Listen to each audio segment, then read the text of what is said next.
লয়কের আর্টিস্ট উনি, কিন্তু আমাদের এক ডাকে সাড়া দিয়ে এই বয়সে সমস্ত কিছু স্ট্রাগল পার করে বালুরঘাট চলে গেছিলেন একটি ছবির কাজের জন্য। Thank you so much ma'am. আসলে ধন্যবাদটা এদেরই প্রাপ্য। আমার কাছে ব্যাপারটা কীরকম, একটু শিখে ছেঁড়া গোছের, অর্থাৎ কি না পড়ে পাওয়া 14 আনা। আমি মূল কাস্ট ছিলুম না, তো একজনকে না পেয়ে তখন আমার কাছে আসা, আমার মনে হলো ঠিক আছে, অনেকদিন তো বসে আছি, পারছি না, এবার দেখি পারি কিনা, একটু স্বয়ম্ভর হতে হবে। তো একটু স্বয়ম্ভর হয়ে রেলগাড়ি চেপে চলে গেলাম।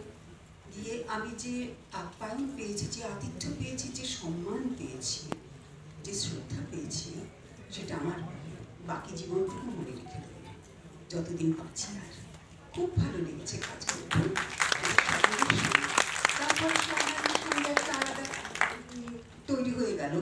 এর সঙ্গে আমার আগেও একটু পরিচয় আছে অন্যভাবে, যাই হোক, কিন্তু এখানে আবার নতুন রকমভাবে পরিচয় হলো।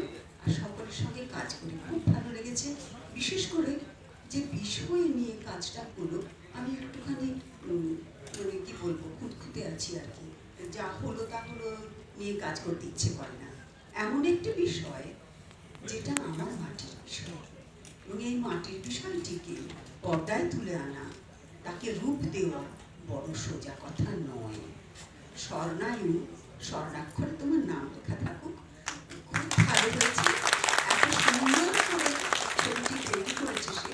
আমার দেখা হয়ে ওঠেনি, একটু একটু দেখেছি, যতটুকু দেখেছি ভালো লেগেছে, বেশ ভালো লেগেছে।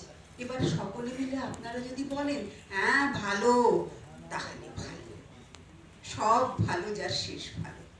তাই এবারে শেষ করি।